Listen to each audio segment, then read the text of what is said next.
What's going on, Leaguers? Welcome to the Spectacular Spoiler League. I'm the Pandan Superman, the mayor of Hype City, HazyRome, and as always, I'm joined by the Gotham Knight, the Prime Minister of Post-Production, DeepBoyce, and today we are in the Hall of Spoilers. We're about to take a trip to Wakanda, y'all. The Black Panther teaser, the first teaser trailer dropped, and we about to talk some Black Panther up in here. Yeah, I think it's time. It's about time for Black Panther to step into the spotlight. Oh, I like that, man. I like that, man. That song, Run the Jewels, that's a fantastic song. Legend has it. Check it out if you haven't heard it. Fantastic album in general. But, Black Panther, man, that trailer had me all types of hype. But before we get into the conversation, talking about the trailer and everything, I want to read a synopsis to Black Panther, man.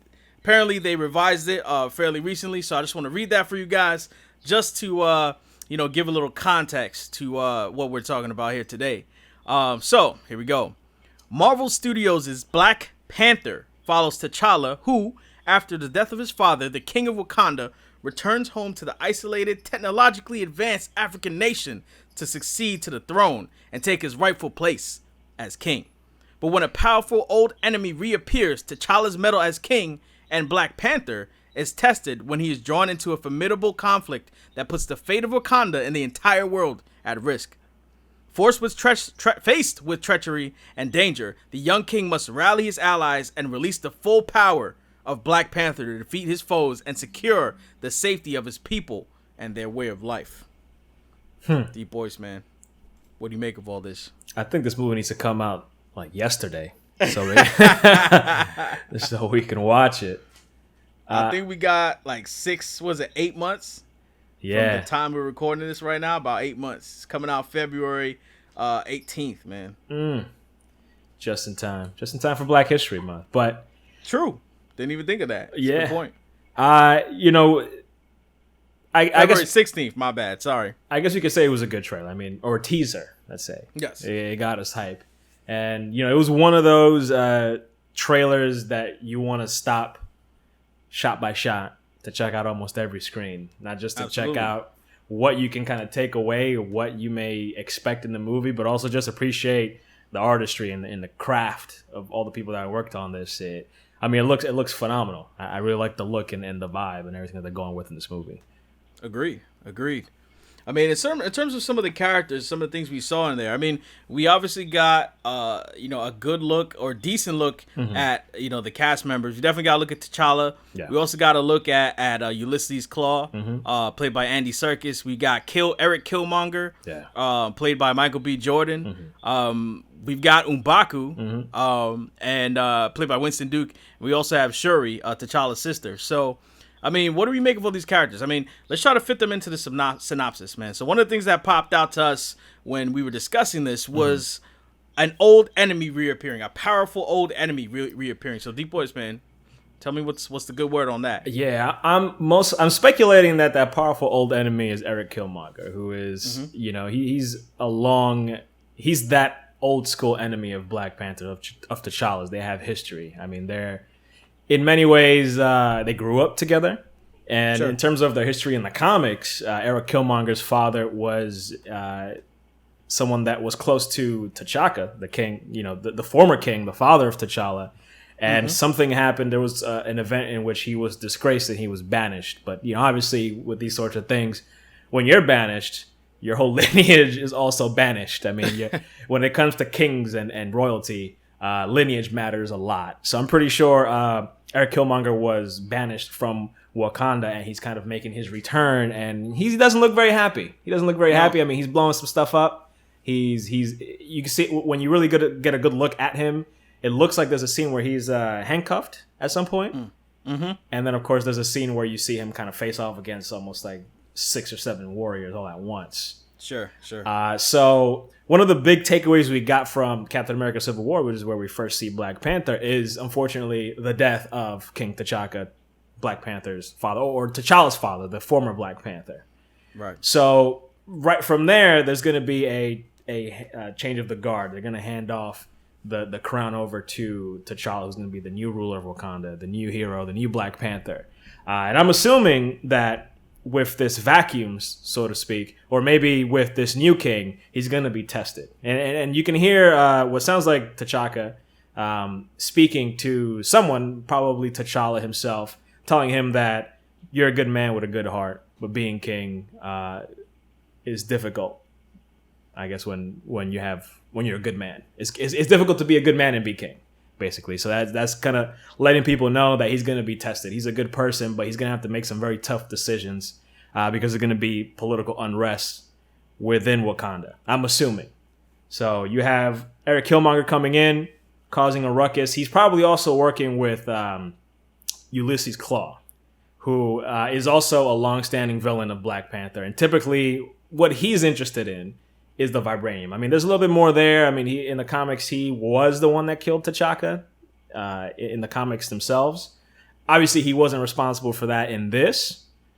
But I'm pretty sure, since, he says, oh, well, this mystical city that people don't know about, I've been there. I saw it, and I escaped alive. I know it exists. So he definitely sees that there's a lot of opportunity there, particularly the Vibranium deposit, which is something that is extremely valuable to that country that no other country in the world has. And it allows Wakanda to be the most technologically advanced country in the world. So I'm pretty sure if I were to kind of piece two and two together, this is maybe a little far off, and I'm probably going to be wrong, but maybe Killmonger wants the title. He wants to be the ruler, for whatever reasons. Maybe he feels he's better at leading the country, or he just wants revenge.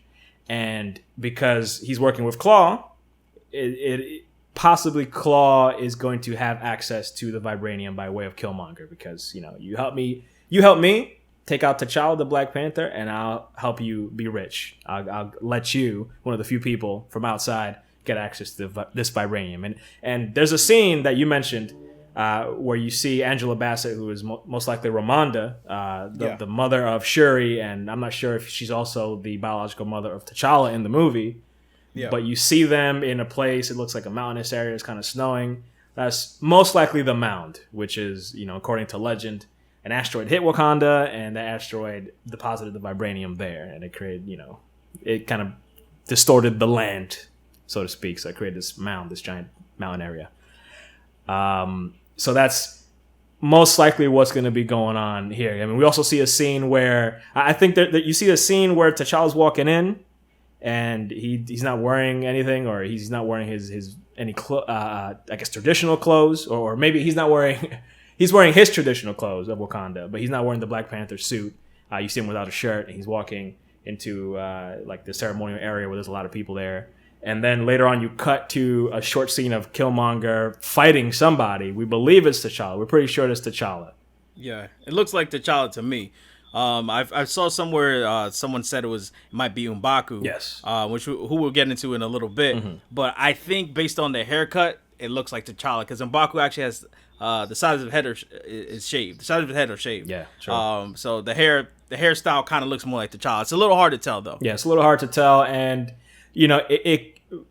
it's a really short scene, so we don't know if maybe they're fighting for the crown of the country, or if it's a flashback, or we don't know exactly what's going on. But they're definitely they're ironing out some grievances, so to speak. You mentioned M'Baku, who traditionally is the head of this, I guess, mountain tribe, and he's always just been an antagonistic. He's always just been a dissident of sorts. He's always been a troublemaker. It seems to be confirmed. I mean, if you check IMDb, this same character is also going to be in Avengers Infinity War. So yeah, it hasn't just been IMDb. It's definitely confirmed for Avengers Infinity War. Yeah, for sure. So some people said that means we'll see Wakanda in that movie, which is possible. But I also maybe think that we'll see some character growth for that character. Maybe he'll have a change of heart and go from being a bad guy to becoming a good guy. Because, one of the things about Wakanda is, just like in Africa, I mean, there are a lot of, even within countries, there are a lot of different ethnicities and different tribes. So that they kind of maintain that I guess, that tie to real world and real world history, where an African country may have different tribes and different ethnicities. And, sometimes there are problems with that. The different people, they feel that, the country should be run differently, or that maybe they want representation maybe Black Panther, his lineage and his family come from one tribe, and M'Baku and Killmonger, they come from different tribes, and that can kind of cause unrest. But definitely, I mean, this Marvel movies are known for being humorous, and I'm sure this will have a few laughs. But I wouldn't be surprised if this movie takes a little bit more of a tone like Winter Soldier, which is one of my favorite Marvel movies, and it was totally serious movie. Definitely. Yeah. I mean, I think in terms of M'Baku, on the contrary, I don't even know if on the contrary, I think he might actually be a character that maybe they're not going to establish as much in this movie. And with him being in Infinity War, I mean, T'Challa's obviously going to have to travel. I feel like he's going to have to be away from his country at some point to take care of whatever the threat of Infinity War is. I guess, Thanos. Yeah. So, it's possible that M'Baku could be, a character who tries to step in to, take over, T'Challa's place. Because, M'Baku in the comics, otherwise known as Man-Ape, I do not think they're going to call him Man-Ape like regularly in the movie. Yeah. If anything, they'll say something about him being a brute, and they'll say something like, oh, he's nothing but a man-ape or an ape, in the body of a man or something along those lines. True. But I think, he might see an opportunity to make a power play, and I think he might try to make a play for T'Challa's throne when T'Challa leaves for Infinity War. That's kind of where his sister Shuri comes into play because, Boyce had made a point about this when we were talking about this before we got on to record. We think that Shuri might be taking the place of T'Challa when he leaves Wakanda. Somebody's got to rule in his stead. Yeah. And, in the comics, Shuri is very capable in her own right? Oh, yeah. She, in many respects, is his equal. And she's been Black Panther. Again, the Black Panther is like a position. It's like saying you're the king, you're the ruler. And she's been Black Panther before, and I mean they've also had some beef here and there, but I'm pretty sure they're definitely allies in this movie. And there's a possibility that T'Challa having to leave to go out to space to fight Thanos, that he's gonna need to entrust his kingdom with someone, and most likely it's gonna be his sister, which is. You can even see. I'm sorry. Go ahead. No, I was gonna say that's usually also like a theme within the Black Panther comics. He has to juggle being a scientist, a ruler, a hero, and sometimes people, especially in the more recent Black Panther comics, some of the people that have problems with him as a ruler bring up the fact that you sometimes put the Avengers ahead of your people. Before you have to really manage your priorities here. Right. So yeah. Yeah, I mean, and with Shuri, the thing about her is that, I mean, you could see in the teaser trailer already that she's gonna be a badass. I mean, she's the one who's rocking the freaking Mega Man gauntlets, about to either punch the crap out of somebody or fire some vibranium powered beams at somebody. Yeah. But she's played by Letitia Wright in the movie, and she like Boy says, she's every bit as equal. So I think her and M'Baku, I think they're definitely gonna get established in Black Panther, but I think that they may come into play in Infinity War, where possibly M'Baku makes a play for the throne, while Shuri is in command, so to speak. Oh yeah, absolutely. And we've said this before, but Marvel sometimes has a difficulty with their villains, and if you take time to really add a lot of gray area, where maybe you do see this character from M'Baku grow in this movie, and maybe you kind of see you kind of agree with some of the things he says. You kind of sympathize with that character, and then when he does sort of become a villain, and you see, whenever Black Panther 2 comes out, you start to really doubt, or you start to see the reasoning behind maybe why this character wants to rule, and you see the faults and the pros and the cons of Black Panther, and the pros and the cons of some of the other characters who are maybe the villains of the movie as well. So, and that always makes stories much more compelling when it's more than just, I'm a bad guy, I just want to destroy everything. Yeah, and I think with the 5 characters we try to highlight in this video, with T'Challa, with Shuri, with Killmonger, with Klaue, and M'Baku, I think the dynamics of their relationship, I think that's something, the dynamics of their characters and the flaws, and also the goals and the aspirations of the characters, I think it's going to be a little bit more. I'm not going to say, I'm not saying that it's going to be morally ambiguous, but I think you'll be able to see the different perspectives of the people involved. Yeah. Let's take Killmonger for example. I feel like in this teaser trailer they showed a lot of him. In particular, it seemed like he was busting Klaue out when Ulysses Klaue was being interviewed or interrogated by Everett Ross with T'Challa watching. It seemed like he was actually breaking Klaue out of prison. So they may be collaborating together to possibly take down Wakanda. And you boys, you theorize that maybe Killmonger says, all right, well, I want the throne of Wakanda. If you help me take over, I'll give you exclusive rights to Vibranium and the outsourcing of Vibranium. And that kind of ties back into the synopsis, where they say that the fate of Wakanda and possibly the entire world is at risk because Wakanda has been extremely isolationist because they know of the power and the applications of Vibranium, and they know of the dangers of Vibranium being out there. It's a very powerful resource to have in your possession. Yeah, that being and the the Marvel hands. Exactly. And the Marvel Cinematic Universe has already gone at length to explain that Vibranium is not something that is in abundance. You know what I mean? Like in finding out about Cap's shield, you find out that it's one of a kind because there's not that much Vibranium to make another shield. So there's things like that are kind of peppered in the synopsis, and I think they're highlighted in the teaser trailer that might come into play. Yeah, and there were two other things that I wanted to mention. I mean, one, I'll get back into this possible world threat. I kind of have a theory that I just kind of popped into my head right now, but I'd be remiss if we didn't mention the Dora Milaje that were in this movie that looked fantastic. Absolutely. I mean, you have Lupita Nyong'o playing as Nakia, who is possibly a love interest of Black Panther. I mean, in the comics, the Dora Milaje are like they're the honor guard, and they're like ceremonial wives of Black Panther, but they're not obviously his wives. It's just just traditional thing. They'll probably play down the wife aspect a little bit for the sake of the movie. True. And also, I don't think monogamy is on the list of things Marvel wants to add to the outcries they've heard about other things in terms of diversity and whatnot. And also Danai Gurira, who is famous for Michonne in The Walking Dead. She plays Nakia. That she'll also probably be a big character, at least someone who's going to go around whooping some ass, as we see a little bit in this. And then we see Florence Kasumba, who was in Civil War, and she plays Ayo, who was a character from the short-lived World of Wakanda comic. It was Ayo and Aneka, and they were two Dora Milaje, and they kind of had a budding relationship going on there.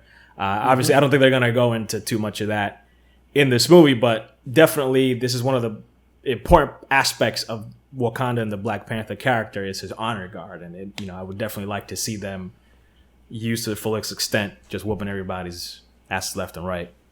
Sure. Let's not forget one last character. I mean, this is an ensemble cast. Like, let's be honest, this is a fantastic cast of characters. We also mentioned Everett Ross, played by Martin Freeman. Yes. Fantastic actor. But one more actor I want to mention before we wrap things up is Forrest Whitaker playing character Zuri. Yeah. So Ryan Coogler, in an interview with Entertainment Weekly, actually give us a little insight into what his character is going to be about.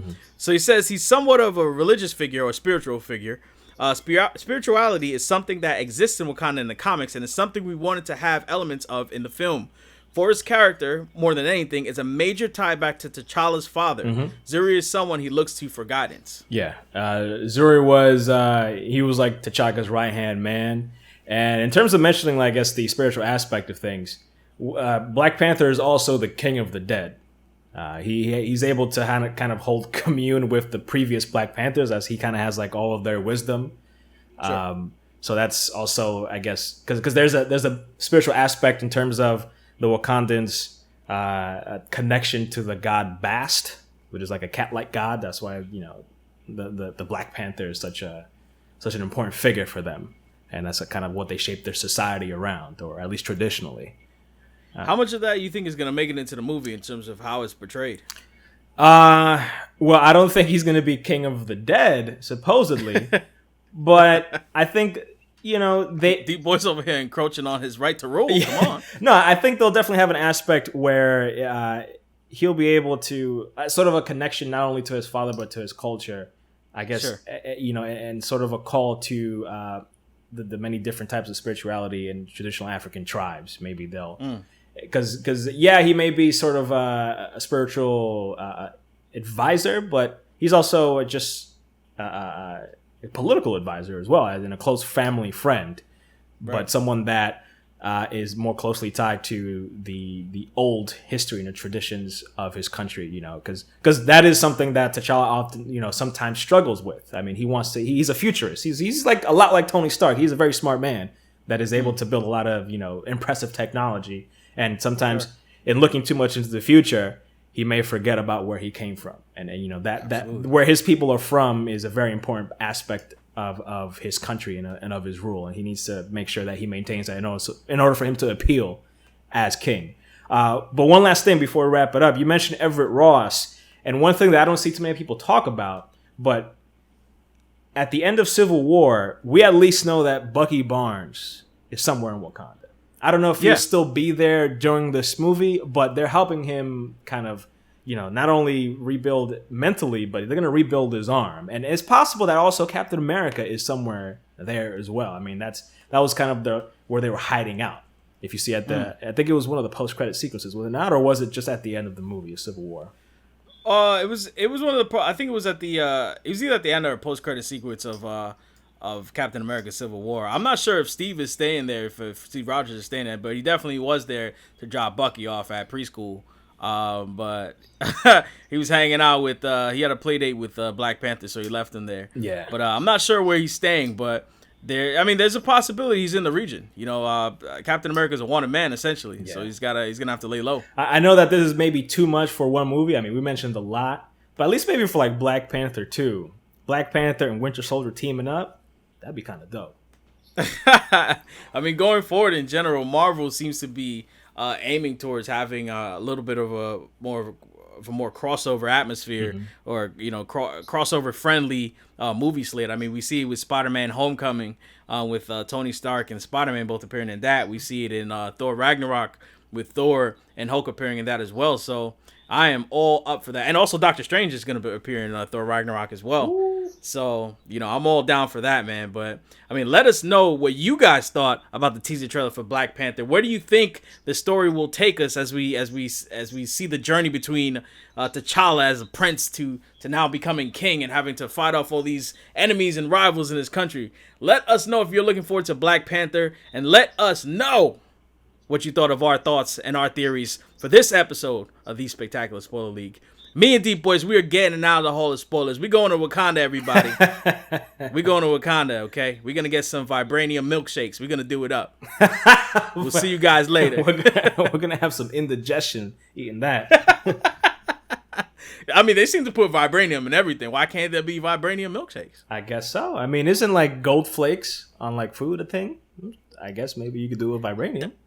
Yeah, I'm just saying, man. Delicacies. I'm just trying to. I like food. That's why I'm going to Wakanda. All right, I'm trying to get up on some of that Vibranium. I'm getting my plane ticket then. I don't know if we're gonna be able to take a plane straight into Wakanda. They might shoot us down before we get there. Anyway, guys, we'll see you on the next one. Have a good one. Take it easy. Peace.